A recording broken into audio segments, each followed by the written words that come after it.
Welcome to the Better Pairs podcast. Join Dr. Jason Fujikawa for his insights on theology, philosophy, culture, and the verbal expressions we use to relate meaning and reality to one another.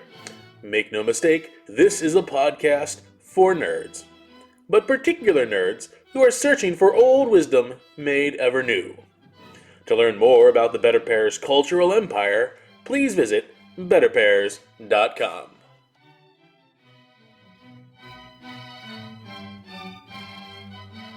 Hello, this is Dr. Jason Fujikawa. I have some very exciting news to share with you today about our inaugural Better Pairs course that is beginning on May 30th in the Oklahoma City metropolitan area. Over 5 weekly in-person sessions on Tuesday evenings, the inaugural fellowship will be reading Book 1 of St. Augustine's Confessions in the original Latin. For our adult listeners in Oklahoma, there are only a limited number of seats at the table for this fellowship, so it is Council of Elrond time to step up and claim your spot through the link in the show notes for this episode or by visiting betterpairs.com.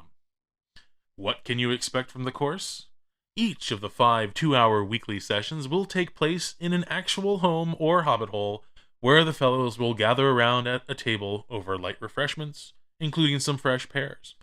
I will serve as the inaugural guide and invite fellows to read sentences of the Latin text and then construe for the benefit of the fellowship their interpretation of the Latin. The focus is not on a translation into English, but rather the meaning of reality conveyed and retained in the original text. This is not a Latin class. There are no grades, there is no competition. This is a Latin reading fellowship.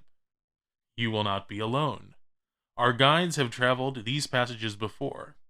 Your fellows are expected to have had an intermediate proficiency in the language to be read. Again, they are expected to have had an intermediate proficiency in the language to be read. By this I mean it might have been many years or decades since you have formally or informally but intentionally studied Latin. However, something remains under all that rust.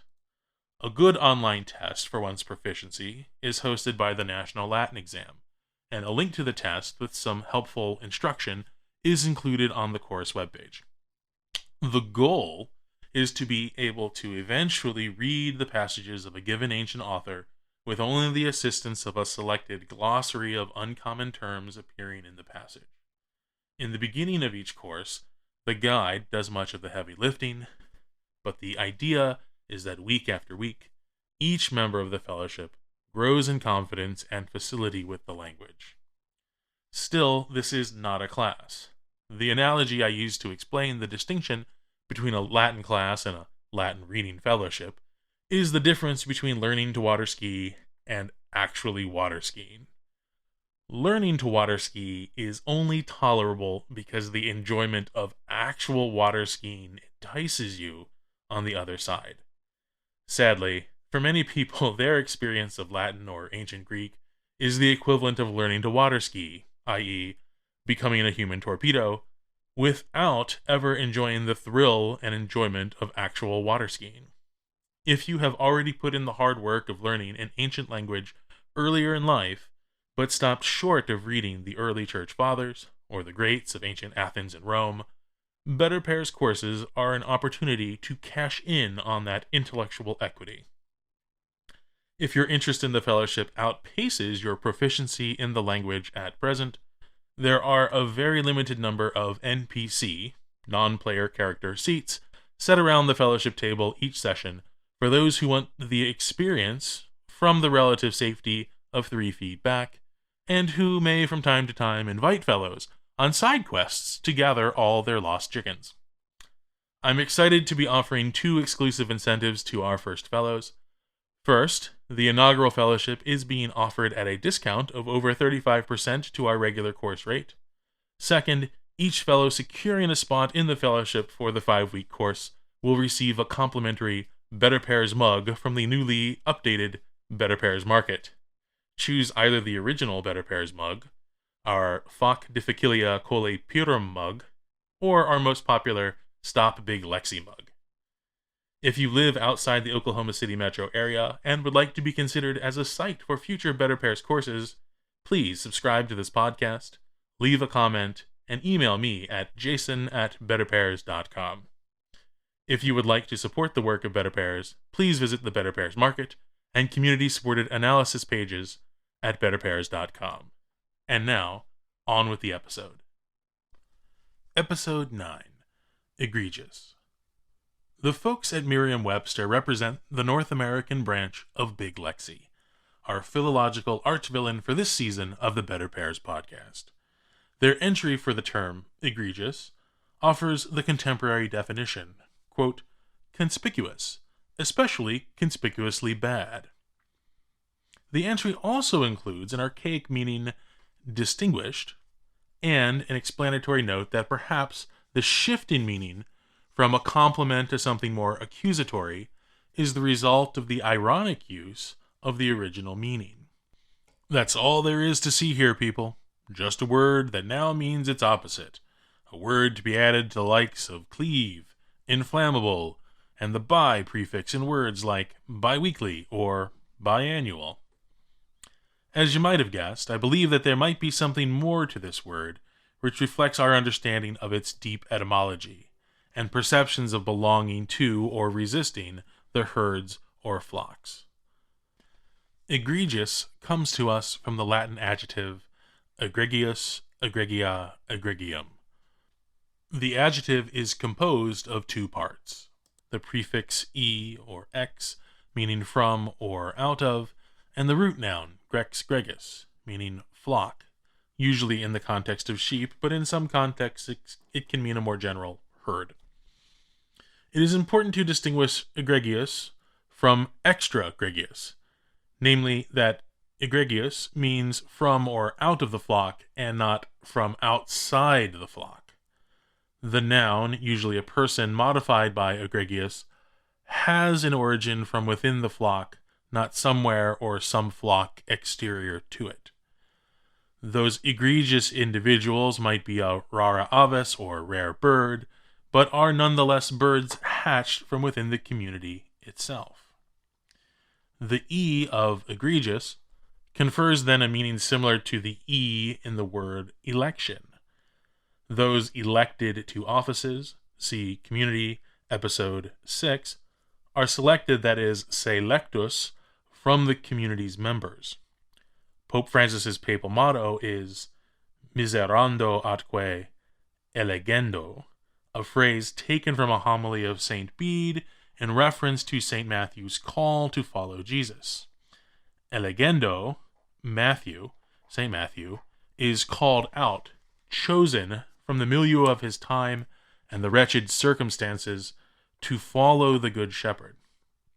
The egregious are drawn out of, literally distinguished from, the flock.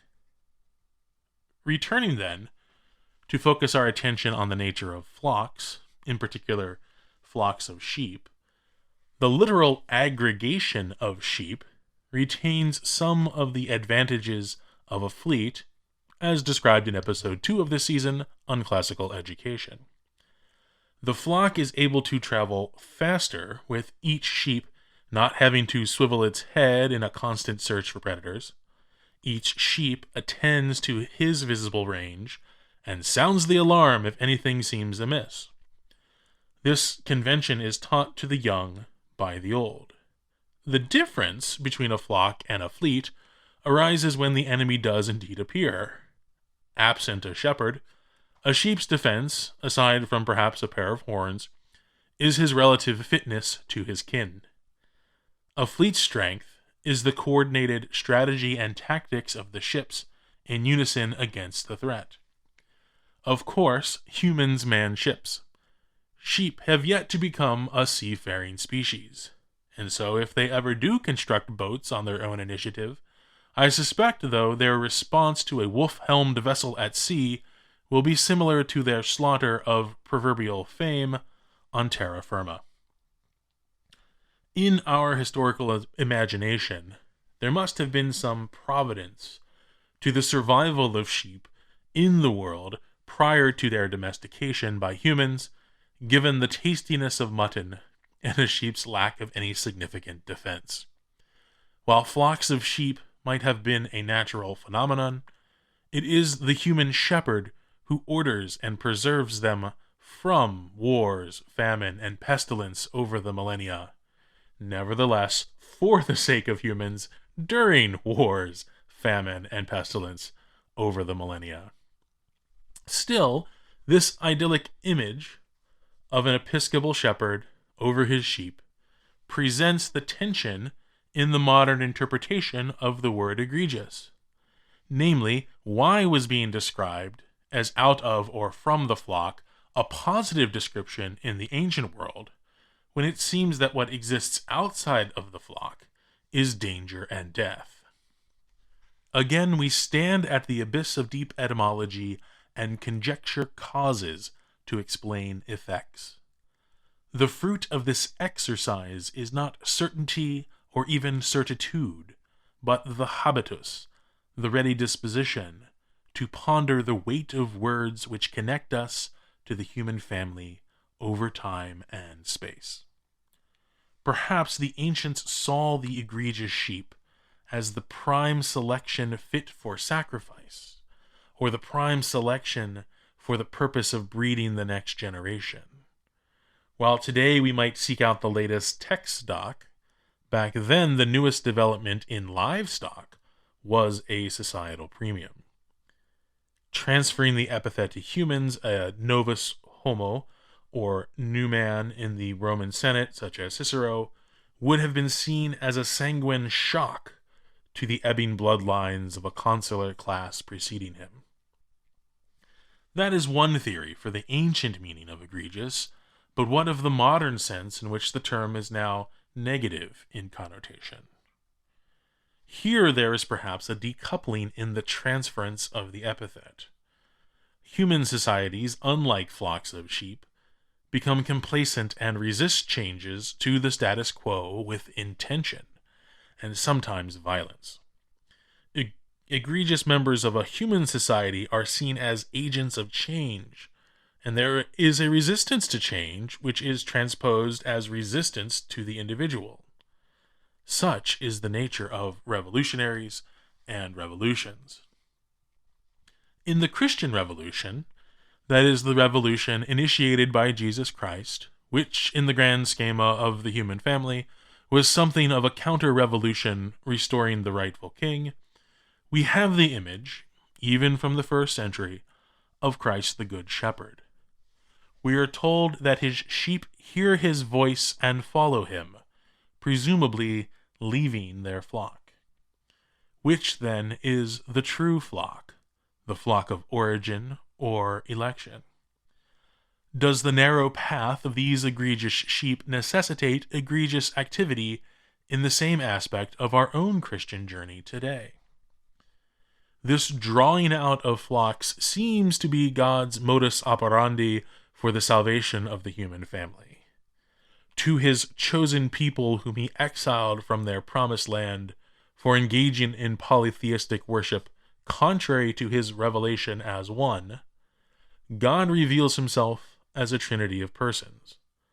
To creatures imbued with the natural law, to care for the young, and for the young to obey their parents, Jesus comes bearing a sword, commanding his followers to deny their families, let the dead bury the dead, and come follow him. Egregious behavior indeed.